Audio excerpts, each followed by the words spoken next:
Hello, and thank you for coming to Beyond Boosted Posts, a paid social primer for organic social media managers who need to run ads that sell. I'm Ann Popolizio. I'm the owner of Social Squib. I have been doing social media since about 2004. I've been doing it for business since about 2010, and I started running ads around 2014. And back then, I could put 50 bucks behind a post and it would actually do something. Today, paid social media has become a real specialty unto itself, and there are some pretty substantial differences between the two. So let's take a look at what some of those differences are. The strengths of organic and the strengths of paid social media are almost the opposite. So, organic social media is an excellent nurture tool.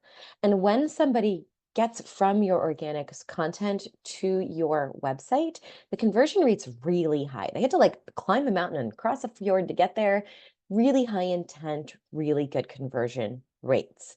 The downside to organic social media, however, is that the volume of conversions is probably going to be on the low side because the organic social media traffic is pretty low. You put a link in your post and you're going to get penalized. Uh, you've also got, audience growth is pretty slow and it takes time for people to get to know you. And the other piece, especially when it comes to sales, is that you can't control the timing of when people see your content. You have no influence or say over that. That becomes really important for sales, and we'll talk about why in a minute. Paid social media, on the other hand, it's an excellent growth tool. You can disguise the limit in terms of how many people you can reach, and you have influence over the delivery of your content. You also can run A/B tests. You can get a large data set. It really helps you to optimize your content really quickly, and that's one huge value of paid social media. On the flip side, where paid social can pale in comparison to organic is the conversion rate. So the volume of traffic is going to be higher, therefore your volume of conversions might go up, but the conversion rate's going to go down because you're driving a lot of people who straight up don't know who you are to your website. You're gonna have a short time on site. This can make some people grumpy. Like if you've got like SEO people who are used to seeing Google search traffic and then they start seeing paid social traffic and they're like, oh, this is all terrible. It's okay. There's two key reasons behind the differences, these key differences between organic social media and paid social media. The first reason is audience. So who your content is being served to. So organic social media, your content is being seen primarily by people who already follow you. It might be like if they share a post, people that they're friends with will see your content. And then especially with like reels and video in general, there's going to be some interest-based discovery. But the primary population that's seeing your content in general is going to be people who've already, followed you. Paid, on the other hand, yeah, you have the ability to target somebody who already follows you, but that's not the primary objective. Most importantly, with paid social media, is it allows you to retarget people who have already engaged with your content or visited your website. So you can follow them around the internet. The other group of people, and this is where paid is extremely powerful, is you can reach a large number of people who don't have a clue who you are, but based on their interests, their behavior, the algorithm has decided that these people would, be a good match for you, but they don't know you yet. So you're able to get to know them and then retarget them and really get to know them. And they don't have to have followed your content in any way or to followed your page or profile, whatever, to be retargetable. They just need to have engaged with your content. The other factor that determines if somebody's like going to buy from any particular post is when they see your post. So you could have the best messaging in the world. You could have the best flash sale in the world, the best value. Somebody could love you, love your product, be desperately wanting to buy. If that post appears in their feed at the wrong moment in time, they will not buy. For example, if it's 5 p.m. and I'm standing in line at the grocery store and I have 3 kids under 5 and I have to make dinner for them in about 40 minutes, I'm not going to buy your product. I could love you, but I'm not going to buy it. 6 a.m. scrolling on my phone, lying in bed, I'm not going to buy it. 7 p.m. sitting on my desktop, I have a high likelihood of buying. The algorithm knows this about us. It knows this about your audience. And so it doesn't just, with paid social, doesn't just serve it to the right person. It serves serves it to the right person at the right time and place. And you're able to influence this time and place through what's called the campaign objective by choosing the campaign objective. You're able to tell Facebook, I want somebody who's most likely to take this action. Facebook's like, great, this person's most likely to take this action at this time and place. Good. So now that we've talked about the differences between paid social and organic social, let's look at how paid social is structured.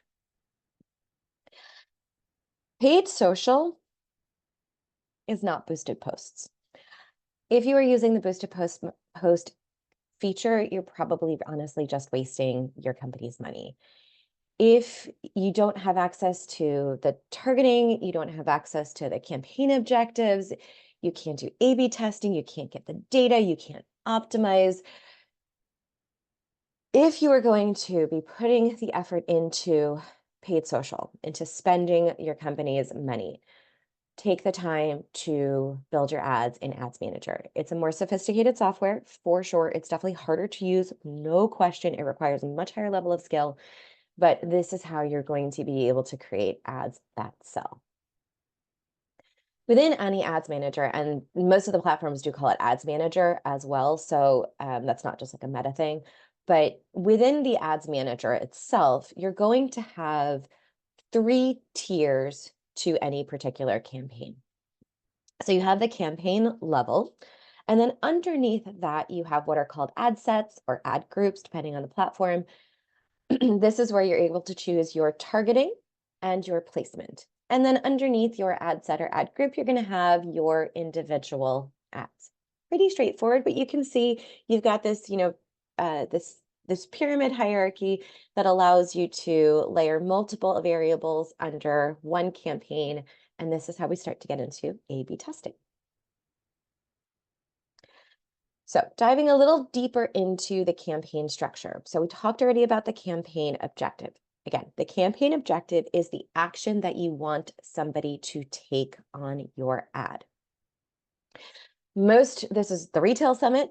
For most of you, the event that you are going to be optimizing for is purchase. You are going to run campaigns with a conversion campaign objective, optimizing for purchase. You want to optimize generally for the last step in your funnel. If we're talking about products, it's purchase. There are a few scenarios though where purchase is not going to be the right choice for you. Now, again, majority of you, purchase, be done, we can move on. But for a few of you, you're like, oh, I can't. For you guys, the times when you would want to go up a little bit in your funnel are if you don't have enough purchase volume to get your ads out of the learning phase, for example. In that case, you can go up the funnel and choose, for example, add to cart or maybe view content. Or if you're a situation where you don't sell directly to consumer, then you might want to choose the last measurable step in the funnel, which is going to be, the where to buy button, find a dealer, find a whatever. The other possibility is that you're not going to optimize for conversion at all, and you're not going to choose a campaign objective of conversion. You're going to choose a campaign objective of traffic, which means I just want to drive a ton of people to my website, as many people as possible. There's 2 scenarios where we would do this if we have to sell something. The first one is when we're getting an account off the ground. If something's a new product and nobody's ever seen it, or if the account is brand spanking new, we might run a traffic campaign just to build up a sizable retargeting audience, train the algorithm, and then once we feel that we've got things flowing, then we'll switch over to purchase, because then the optimization will be a little bit faster and more refined.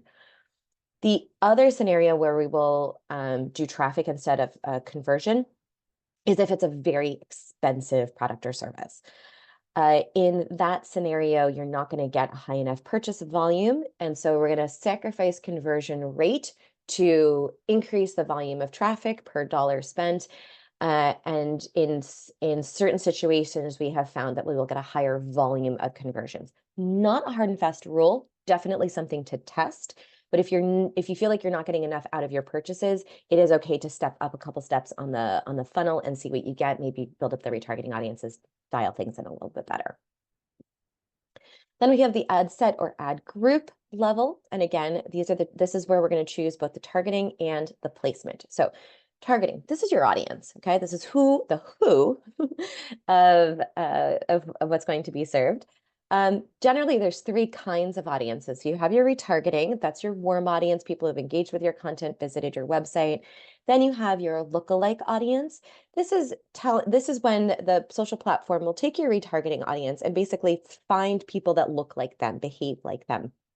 It looks for the common traits and creates a cold audience of people that match that profile. Then the third kind of audience is interest. This is straight up like people with an interest in Taylor Swift. There are two, especially for retail, two audiences that are interest-based that we like to test as well. So if you're selling running shoes, then sure, people with an interest in running, have at it. But two other interest-based audiences that we like to test are the competitors and the retail partners. So if your product is sold in Target or Home Depot, create ads that target people with an interest in Target and Home Depot. The ad set, ad group level is also where, with the audience, is where you're going to be able to specify age, gender, geography, very basic demographics. Don't run an ad to people in California if you can only sell to people in New Jersey. But in general, broader is becoming better. The algorithm has gotten really smart. It's much smarter than we are. So I wouldn't stress too much actually about your targeting. Play with it, test it for sure, but don't obsess over it. Retargeting, cold, great, but don't be too hyper focused on targeting. It's not what's most important in your campaign. In general for the social platforms. We'll talk about Pinterest in a second. And then we have our placement. So again, this is going to be, especially with meta ads, you're looking at Facebook versus Instagram. Or, you can get more granular, the difference between like Reels versus the feed, for example. In general, with placements, automatic placements, combined placements, where you just tell the platform, place it wherever you want. That's going to give you your lowest cost per result. But there are situations where we're going to want to manually control and segment out the placements. We see this a lot, for example, with meta ads. Facebook oftentimes has a lower cost per impression and a lower cost per click than Instagram. And what we've seen repeatedly is Facebook will put like 90%, 95% of the ad spend to Facebook.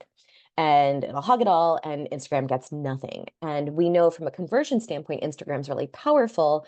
And so in those situations, when we see that happening, we'll segment Instagram out from Facebook into separate ad sets so that Instagram gets dedicated ad spend, because we know that that's a high converting audience, even if the cost per impression is higher. And then, of course, we have our ads. So the ads in your paid social campaign are the secret to success. Like I said before, it's not your targeting, it's very much your ads. Ads have to do three things. They have to help people self-identify. They have to see themselves in your post. They have to create an emotional connection, and they have to have a clear call to action. So with that, you're going to create content that's, very emotional, very eye-captivating, stops the scroll, the whole 9 yards. But those are the three things that your ads need to do in order to be effective for you. Now, little pro tip, if you are in the organic space, you probably love to create video, because video is great for reach, it's great for discovery. Absolutely, I love video. However, when we are talking on paid and we are talking on the conversion side of things, oftentimes carousels and still images are going to be your better performers. So now that we've talked about the differences, we've talked about the structure of a paid social campaign, the question is, where should you be putting your energy? A lot of platforms out there, we look at two criteria. One is, who are you selling to? And the second is, what's your bandwidth? If you only have the bandwidth for one platform is fine. If you have the bandwidth for 3, have at it. Great, go for it. So the four main platforms for retail are Facebook, Instagram, TikTok, and Pinterest. Facebook and Instagram are really one from a paid social standpoint. They're one platform. They're both under the Meta Ads Manager. It's just a matter of clicking different boxes. So that makes it super easy to start with these two. They're also going to be the most powerful, except for, again, depends on who you're selling to. So Facebook, getting into who you're selling to. Facebook, as you know, it's for organic, but it's very strong for paid. Your most active audience on Facebook is going to be the 40 plus demographic, and especially 50 plus. Now, younger people, I've heard this a lot where people are like, I don't use Facebook. But then when you scratch beneath the surface, they're using it for Marketplace, they're using it for Messenger. And it's like, okay, what you mean is you don't post on Facebook, but you use Facebook. So don't write Facebook off, especially from a paid standpoint, because you think people aren't using Facebook anymore. Test it. Instagram, oh, I love Instagram. Instagram is getting really strong for both paid and organic. Your most active audience here is going to be the 30 to 50 crowd. Not to say the other people aren't on it. Absolutely they are, but that's going to be your most active.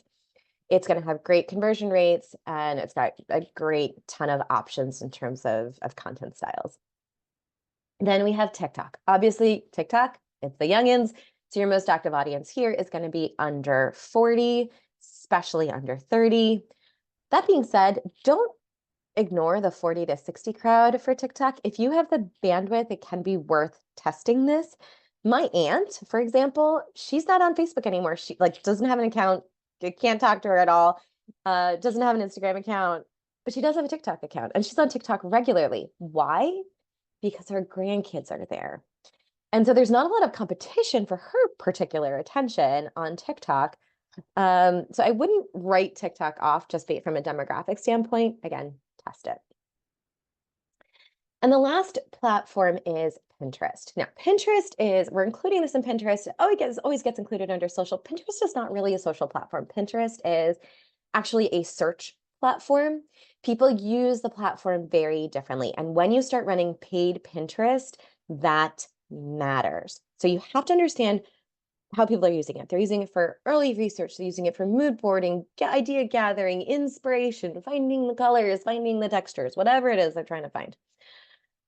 As a result, right? So I'm going to search something on Pinterest. I'm going to click on your promoted pin. I'm going to visit your website. I'm gonna be like, ooh, that's pretty. And I'm going to pin it. I'm not going to buy right there and then. I'm just going to pin it. Okay, pin it to my board, save it for later to continue on my research. Final purchase might happen via Google, a Google search, but the early research happened during on Pinterest. As a result, Pinterest traffic can have a shockingly low conversion rate, low time on site. It can make some bosses, some SEO people have a heart attack. Understand what the platform is and how people use it. It is okay. One little side note about Pinterest, because Pinterest is a search platform, how you optimize is a little different than the other platforms. Your ads are still super, super important, but the targeting and that optimization is a little bit more important. It's a little closer to how you optimize for Google ads. So there's two tiers of optimization. You have your campaign objective, and then you have at the ad group level, you can optimize for either search or browse, keywords or interests. The first tier that you're going to do is the campaign objective. That's totally standard, totally normal. But then once, as you start to optimize your campaign, you're probably going to start to segment out search from browse. So segmenting keywords from interests. And that's how you're going to get your ads to really start to perform well. Little side note, but just a little fun fact about optimization for Pinterest. Okay, we're almost done.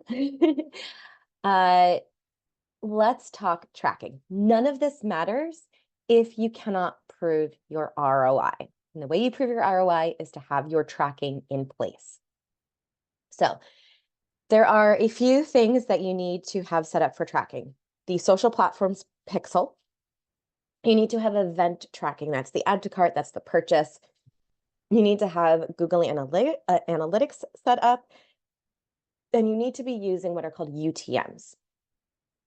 So the pixel. If you've been in social media for a while, you have heard this term before. iOS 14.5 kind of changed the pixel game.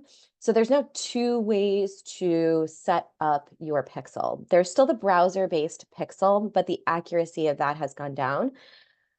There is now what's called Conversion API. And so instead of with Conversion API, it's what's called a server-side event. So instead of the browser being the one to send the message back to Facebook, the actual server is sending the message back to Facebook, for example. And the accuracy goes up over the browser-based pixel. Sometimes browser-based pixel is your only choice. It is what it is. But if it is at all possible, get that Conversion API set up so that you have accurate measurement. Then you're going to have to set the events up again. These are the purchase, the add to carts, the newsletter signups. You want to have all of these events tracking so you can really start to understand the value that your ads are bringing, because it might be bringing a lot of, maybe people are viewing the ton of content and then coming back later. Maybe they're signing up for the newsletter, whatever it is. Maybe they're opting in for the coupon code. If you've got like a coupon code pop-up, you want to make sure that that event is being tracked, or otherwise you can't really assess the value of that your paid social is bringing. These events are also what is going to allow you to map out your customer journey and really understand your users' behavior on your website. So to see all of this information, you're gonna have the social platforms pixel and events. That's going to go, but you're also going to make sure that you have a proper Google Analytics setup. This is what you need to really deeply understand the journey and the behavior on the website. It gives you a lot of granularity and a lot of insight. There's a base code and there's an event setup that needs to get done as well. And if you have not done a GA4 setup, you need to do that ASAP. Universal sunset last year. A lot of people still like to grouse about Universal, like the GA4 switchover, but as a paid social manager, I am so in love with GA4 because it finally separated out paid social from organic social channels. And so we can see how the two channels, the two different kinds of audiences behave, which is so important. Lastly, essential for tracking is what we call UTMs. UTMs are that little string of code that goes at the end of a URL. There's two ways to build UTMs. You can either use, with paid social, you can either use the native URL builder, or you can use the Google Campaign Builder. The UTM is going to tell Google Analytics exactly where that traffic came from. It's going to be able to tell the platform that it was paid traffic and the campaign. And you can even take it another level. This example I have here only takes it out to the campaign level, but you can take it out another level to content, which gives you space to say if someone came from like a particular ad, for example. So we've talked a lot about tracking, and you might be like, oh my God, I don't have access to any of this. I don't have the ability or knowledge how to do this. It's okay. You're going to coordinate, especially if you're in a larger company, you're going to coordinate with the other departments. The web team should be the team capable of doing this setup. Okay, they're going to use a tool called Google Tag Manager. If it's like a WordPress site, if it's in Shopify, this is like if you're using a tool like Shopify, it's a little more straightforward. Shopify has made it super easy to do all of this tracking. You just need to give them the IDs, the appropriate IDs. But if you need to work with the web team, you'll need to give them, you'll need to generate the base pixels and within the social platform, send that to them. And then you're going to need to tell them what the events are. Okay, you're really going to have to take the lead from a strategic standpoint because they will know how to do the technical setup, but they might not know the strategic side of it. They might not have the insight into the customer journey, the questions that you want to be able to answer so that you can optimize your funnel. You're probably going to take the lead here. The other thing is that as you start to really pay attention to these numbers, you're going to be the one to identify problems. And one of the big problems that happens is the landing page isn't converting very well. Your ads are doing fantastically. You're driving a ton of traffic, and then they're piecing out because there's a problem with the landing page, or it's not optimized properly for conversion. And so you might need to take the lead as well with the landing page conversion optimization. And the last piece is you must demand access to Google Analytics. Don't let someone tell you you don't need access. You need to be able to measure the results of all of this. Um, so if they're using a different measurement tool, fine, but you need access to the measurement. You need to be able to see what's happening and how you're look at your numbers. So where do you go from here? We've talked about a lot of stuff today. There's a few options. Meta Blueprint is a great free tool for learning how to use Ads Manager. The logic of the Ads Managers generally is the same across the platforms, especially the four that I looked at with you today. It's free, may not be the most easiest to get through. So there are also some paid courses. They tend to be a little bit easier to follow, and they might have more like live support. The other thing that you want to do is Google Analytics Academy. I think I've made it clear Google Analytics is essential to what we do. Again, Google Analytics Academy is also free. So if you have not started it already, please start it today. And last, you can download the Facebook ads cheat sheet. We have 7 tips to effective Facebook ads. If you go to ineedtogrowmylist.com, you can download your free copy. And thank you so much. Thank you to Agorapulse for having me. And I am so grateful to have spent this time with you. Thank you.